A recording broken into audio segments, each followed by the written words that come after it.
Nos encontramos con Julio Rey, autocultivador y referente de la Agrupación de Cultivadores de Cannabis del Uruguay, la ACCA. Julio, muchas gracias por tu tiempo para esta entrevista. Y para comenzar, cuéntanos un poquito en términos generales la actualidad del cannabis en Uruguay. Sabemos que existe un marco regulador, sabemos también que ha habido y que sigue habiendo algunas renuencias y controversias en torno a la planta del Uruguay, pero para entrar en esta conversación, cuéntanos un poquito de lo que se está viviendo por allá. Bien, bueno, gracias por el espacio. Evidentemente, muy bueno poder conectarnos con México, que está en pleno proceso, si se quiere, ¿no?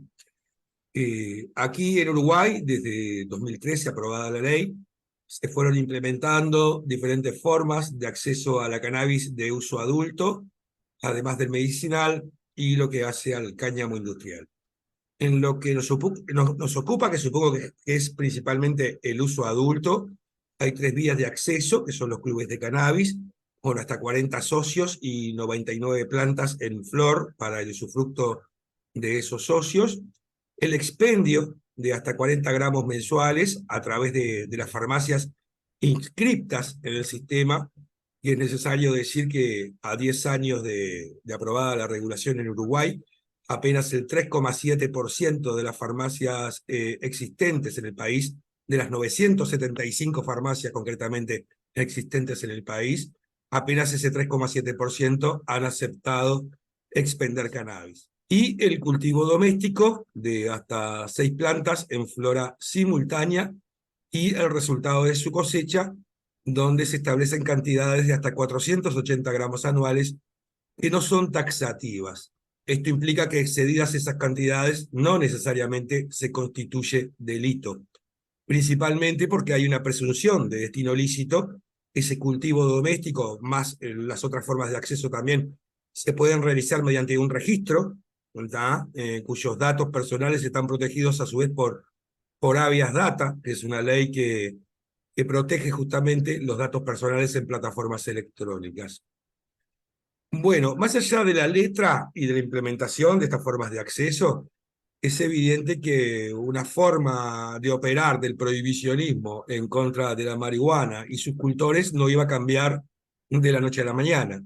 En los gobiernos correspondientes al propio partido político que propuso la regulación, si bien el principal movimiento inicial fue desde sociedad civil, se produjeron escaramuzas, evidentemente, con el Poder Judicial y con la fuerza policial, ¿no? Allanamientos indebidos, etcétera, etcétera. Pero tenemos un aumento, en particular, desde el inicio del actual gobierno, que es un gobierno de derecha, al frente de la calle Pou, concretamente, y particularmente con su Ministerio del Interior y algunas fiscalías que vienen ejerciendo en sus acciones una especie de inercia institucional, ¿no? Desde el punto de vista del prohibicionismo. Si bien también podemos ver en esta coyuntura a un presidente de la Junta Nacional de Drogas, como es Daniel Radío, por ejemplo, que en la discursiva se puede considerar un aliado del movimiento social pro cannabis, pero hay una suerte de bipolaridad en el Estado, ¿no? Justamente por este afán persecutorio y punitivista del Ministerio del Interior y algunas fiscalías, versus el discurso progresista en cuanto a drogas del doctor Daniel Radío. En consecuencia, en este momento en Uruguay no se puede venir hablando, como se hablaba hasta ahora, de una política de Estado en cuanto a seguridad pública, en cuanto a salud pública y drogas, ¿verdad? Esa bipolaridad evidente nos deja claro ya desde el principio que esa política de Estado no es tal, ¿ok? Hay persecución a cultivadores, hay un mensaje por parte del Ministerio del Interior actual, desde su inicio. Hay que decir que el ministro inicial de esta administración falleció, pero que quien está hoy al frente, que es Heber, el ministro del Interior concretamente, continúa las políticas prohibicionistas que anunciara su predecesor, ¿verdad? Las heredó y las está usando como caballito de batalla, con el clásico mensaje de la droga, ni siquiera las drogas, ¿verdad? La droga, Claro. como madre de todos los delitos. Y se ve entonces, que está toda esa visión punitivista, particularmente a través de la instauración de lo que se llama la ley de urgente consideración, que es una ley ómnibus, podríamos decirle, es de votación expresa en nuestro Parlamento, la propone el Ejecutivo, por ejemplo, y el Parlamento en 90 días tiene que expedirse respecto a ella, donde, entre otras cosas, aumentan las penas por tráfico, microtráfico, etcétera, etcétera. Pero incluso resuelve que cuestiones que hasta ahora no eran delito, según la cuestión interpretativa de cada fiscal o según el convencimiento moral de fiscal o juez relativo, ¿verdad? Pueden constituirse delitos donde no lo sabía. Concretamente, las cantidades, que te explicaba que no eran taxativas, o sea, no se constituye un delito al excederlas, pero la redacción muy pobre en esa ley de urgente consideración al respecto dice que quedan exentos de penas quienes portaren hasta 40 gramos de marihuana en calle, estoquearan 480 gramos de su cosecha anualmente, etcétera, etcétera, o socio de club o lo que fuera. Entonces esto da lugar a la interpretativa de algunos fiscales y fiscalas que no son muy amigos de la marihuana, de que excedidas esas cantidades se constituye un delito. Pero aparte de los delitos que se imputan a partir de ese excedente de cantidades, de ese exceso de cantidades, ya los nombres te lo dicen todo. Uno es, y el principal, por el cual tenemos gente detenida en este momento, porque hay que agregar que los delitos de drogas no son escarcelables a partir de esa ley, son, por ejemplo, la hipótesis de tenencia no para consumo. O sea, el juez o la fiscal interpreta que esas cantidades que vos tenés no son para tu consumo y te condena mínimo de 2 años de cárcel. Así no haya prueba de tráfico, no haya prueba de venta, no haya nada de por medio. Ya de por sí eso rompe el Código Penal y la ética judicial, ¿no? Porque hay una inversión, a su vez, en coordinación con una modificación anterior, y esto fue durante el gobierno de Tabaré Vázquez, del nuevo Código Penal, donde al acusar la fiscal ya se constituye un delito y tiene que expedirse y resolverse esa tipificación en 24 horas. Es decir, hay una inversión del principio de inocencia. Hasta ahora es la parte acusadora que tenía que probar que vos sos culpable de algo, y hoy por hoy sos tú que tenés que demostrar que sos inocente. Sumale que no son escarcelables los delitos y que pueden dictar prisión preventiva, y hay otra figura dentro de ese nuevo Código Penal que se llama juicio abreviado, donde te presionan, prácticamente es una herramienta extorsiva, y si vos no conocés la ley, abrazás la bandera como un ingenuo total, donde te amenazan con que te van a dar el doble de condena, o que si no aceptás la acusación van a condenar a tu pareja, por ejemplo, o a alguien de tu familia que convive contigo en el hogar, y evidentemente tenemos un montón de gente que en desconocimiento de la ley abraza la causa. Claro. Entonces, el resumen en este momento con respecto a marihuana, particularmente en flor, tenemos 2 perfiles muy claros de gente procesada. Un perfil que técnicamente no ha cometido delito o con anterioridad no se le podría haber acusado de un delito y que termina presa sin prueba alguna. Hablamos de padres de familia, un promedio de 25 a 35 años, gente laburadora, ¿verdad? Que capaz que, no sé, más allá de haber cometido delito o no, capaz que le dio 4 porros a un amigo, y termina preso 2 años por 4 porros. Un despropósito en un país que fue llamado el país de la libertad mundialmente en su momento. Y el otro perfil es un perfil de gente que sí, que pudo haber cometido un delito relativo al marco legal actual, pero que ese marco legal actual es injusto, ¿verdad? Hablamos de gente con muchísimos años de experiencia en cultivo, con un know-how que no se estudia en una universidad, y que dada toda esta carencia que te decía de acceso mediante las farmacias, que son las únicas que pueden expedir, ¿verdad? Acumuladas geográficamente en lugares muy puntuales. Los clubes que no son accesibles justamente por ese poco número de socios, de plantas y las exigencias que le puede pedir el IRCA, que es el Instituto Regulador, ¿verdad?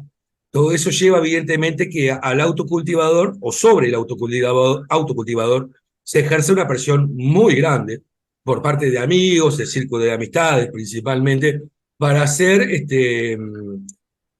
para poder acceder a marihuana, que no puede acceder de otra manera, porque si yo tengo una farmacia a 100, 200 kilómetros de mi casa y tengo que viajar una vez a la semana para adquirir 10 miserables gramos, es un contrapropósito. O sea, no se tuvo en cuenta ni la cultura ni las formas de producción y acceso preexistentes, así fueran ilícitas.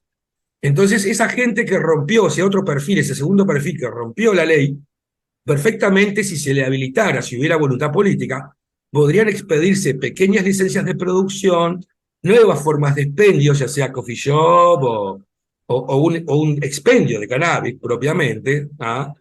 Y seguramente eso ayudaría a contribuir con esa falta de accesibilidad en todo el territorio, que termina siendo esa falta de accesibilidad y esa mala implementación, ¿tá? Con un 3,7% de las farmacias apenas y con un 30% aproximado en total de gente adherida al sistema regulado, mediante las distintas propuestas como club, autocultivo y farmacia, ¿tá? Podría ayudar a solucionar esa falta de accesibilidad. Entonces hay una miopía absoluta. Y nosotros filosóficamente decimos que el prohibicionismo pasó de aquel Anslinger a principios de siglo que perseguía por racismo a blancos y negros y que hacía carrera a partir de esa persecución desde el Federal Bureau inicial, a un prohibicionismo de tipo económico, donde se permite al capital producir y distribuir, pero si sos un tipo común y corriente, un ciudadano de a pie, que le da 4 porros a un amigo, terminás de 2 a 4 años preso, ¿verdad? Entonces es un despropósito absoluto en pleno siglo XXI. Y en el país que provocó un efecto dominó en las regulaciones a nivel mundial, que esté yendo gente presa por marihuana.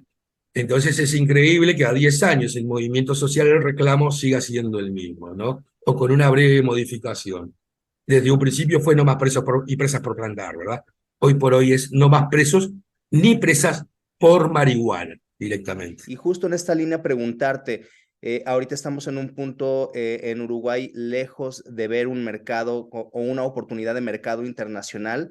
¿Qué se habla de esto? También es el enfoque un poco de la política de derecha que se mantiene ahorita, o también hay ciertos sectores agrícolas o de growers interesados en salir al mercado exterior. El prohibicionismo, para empezar, no es patrimonio excluyente ni de derecha ni de izquierda. La propia regulación contiene bases ideológicas, lógicas del prohibicionismo, ¿ah? Porque fue una ley de síntesis en el afán de dejar feliz tanto a quienes estábamos a favor como a quienes estaban en contra, ¿ah? El problema fue su implementación, los decretos posteriores. La regulación no es una mala ley, ni se trata de que regulación sí, regulación no, sino de los decretos que implementan esa ley en la realidad, la práctica de cada una de las formas de producir, expender o usarlo como de medicina o industrialmente.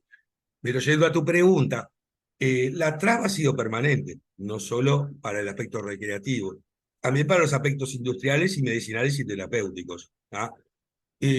Aquí había muchísimos problemas para producir y exportar. Muchísima gente se apuró a invertir muchísimos dólares, millones de dólares algunos en la producción de cáñamo, pero resulta que después no había un mercado donde colocarlo porque no había un trabajo de comercio exterior hecho para facilitar los pasillos burocráticos para lograr esa exportación.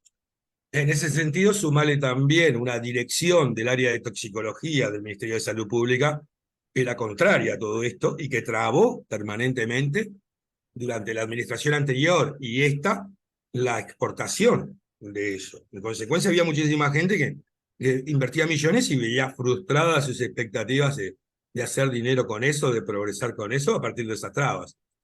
Al grado que el actual gobierno tuvo que sacar un decreto presidencial para facilitar la exportación. Y llamaban a esta dirección del Ministerio de Salud Pública, que era la encargada principal de coordinar, era de ahí hacia abajo que se coordinaba todo, llamaban a las empresas para preguntar por ese decreto y esta persona negaba la existencia del decreto. ¿No? Es Sí, absurdo, por supuesto. totalmente absurdo. En el medicinal también, fíjate que recién 4 años después tuvimos un derivado medicinal legal en los estantes de las farmacias, y siendo un país que teníamos el único, hasta ese momento por lo menos, y creo que el otro es Canadá hasta el día de hoy, que tienen una ley integral de producción y distribución de todos los aspectos de la cannabis, tuvimos que exportar los principios activos desde Suiza con un excipiente que es también un aceite mineral, o sea, no es un aceite natural, para poder tener un aceite medicinal legal en las farmacias, ¿no? Siendo que teníamos de cabo a rabo toda la cadena de producción, desde la semilla a la elaboración. Entonces hay corporativismos que evidentemente aprovechan esta situación desde un principio. Yo les llamo el lobby del CBD, ¿no? Por ejemplo, llamale Aurora, que compra cada licencia que tenga oportunidad en cualquier lugar del continente, va a Aurora y la compra por lo que le pidan. Por ejemplo, acá tuvimos acá son licitantes, por ejemplo, el aspecto recreativo son licitantes que piden una licencia, concursan por esa licencia, y ellos pueden cultivar para distribuir a las farmacias para que las farmacias expendan a su vez a los usuarios, ¿no? Este, de la noche a la mañana, una de esas licencias valía $210 millones, pago por Aurora, la mitad en efectivo y la mitad en acciones, ¿no?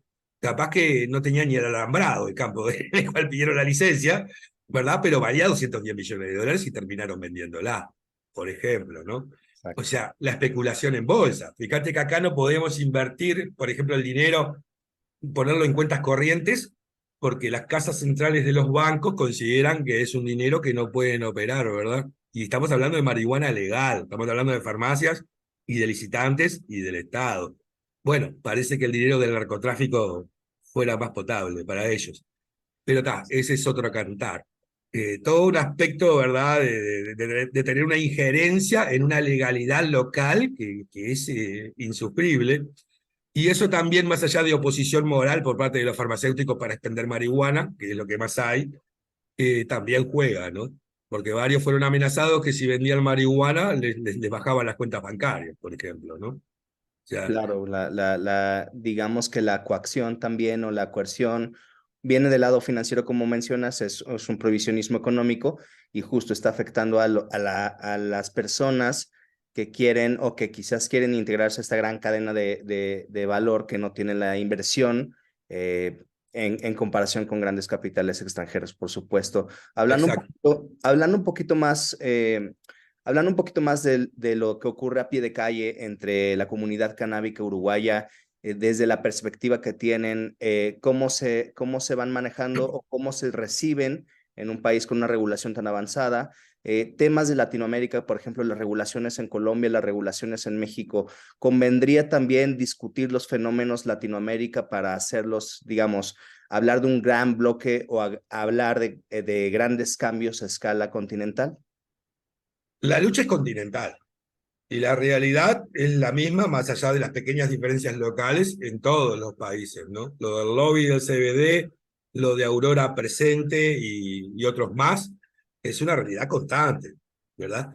Y ese debate que produce en la interna del movimiento, donde la mayoría va por la liberación de la cannabis y nos topamos con una regulación que si bien no es lo que queremos, es a su vez una posibilidad de comenzar a derribar los naipes del prohibicionismo. ¿Ah? Eso también es real. ¿Ah? Con propuestas excluyentes, donde permanentemente el autocultivo no está presente, ¿ah? Donde la inclusión de los modos preexistentes y de la pequeña producción están excluidas, ¿ok? Y se termina presentando una regulación que beneficia solo al gran capital. Eso es una constante, ¿no? En el caso particular de Colombia, bueno, asistimos ahora a principios de semana a la última votación en el Senado, en la comisión del Senado, ¿verdad? En la plenaria del Senado, en realidad, donde fue increíble ver cómo algunos legisladores se dieron vuelta en el aire, ¿verdad? Y faltaron apenas 6 votos para que el proyecto siguiera. Tenemos entendido que va a seguir. Lo positivo que nos parece es que quizás ahora los políticos a cargo de las propuestas de regulación tengan más en cuenta el movimiento social y que el movimiento social salga de esta dicotomía si apoyar o no lo que es una regulación en contra o en oposición al objetivo primero, que es la liberación de la planta, y se puede establecer un diálogo maduro donde sea más conciliatorio con esa posición de la inclusión de la población en general, porque Uruguay queda demostrado que la gente se sigue surtiendo del mercado negro o del llamado mercado gris de flores, ¿no? Que la regulación por sí mismo no basta. Sin una inclusión de las formas preexistentes de producción y distribución, no va a llegar a la totalidad de su objetivo, que es retirar a la gente de la cadena del narcotráfico, ¿verdad? Y ofrecer un producto seguro y con mayor salud. Eso primero que nada. No hay regulación justa, por decirlo de alguna manera, con precios y presas por plantar. Eso está clarísimo. En cuanto a México, bueno, México es un continente, ¿no? no hemos podido seguir mucho el desarrollo de la propuesta de allá, de lo que es AMLO. Sí sabemos que desde el activismo y la ciudadanía de a pie existe una regulación de facto, ¿no? Hay muchísimos productos que la marihuana corre como caramelo. Corregime si es así o no. No, totalmente. Este, ¿Tá? Entonces, evidentemente que el día que se apriete con una propuesta concreta de regulación o de la forma que fuera sobre la cannabis, algo formal y legal, es evidente que va a chocar contra todo eso que ya está, ¿no? Yo espero que AMLO tenga o a quien le toque, tenga la sabiduría de incluir a toda esta gente, como ya lo hablamos, y bueno, muy atento a la presencia de Vicente Fox en las propuestas de regulación, ¿no? Es un peso pesado, pero para la industria. Y que no ocurra que mediante un guiño partidario o estatal se termine utilizando el activismo para promover una regulación para la gran industria y nada más. Estará muy atentos a eso. Pero bueno, México es un país enorme, su gente es muy fuerte, bastante anárquica, supongo, en este ámbito, lo cual me da la tranquilidad que por lo menos desde el lado de la inmensa mayoría de las personas que están implicadas en el sistema canábico de a pie, ¿tá? Y los indígenas principalmente, tengan la visión de más allá de coyunturas de regulación, seguir adelante con esa propuesta de sociedad civil hasta lograr una forma de funcionamiento donde no sean perseguidos, ¿verdad? O en todo caso, donde se persiga a quien se tiene que perseguir, que es a la fuga de capital, al lavado de activos y a la inmensa violencia que rodea la cadena del narcotráfico, ¿tá? Que es la principal cuestión por lo cual tenemos la necesidad de poder cultivar y acceder a nuestra planta en paz, ¿no?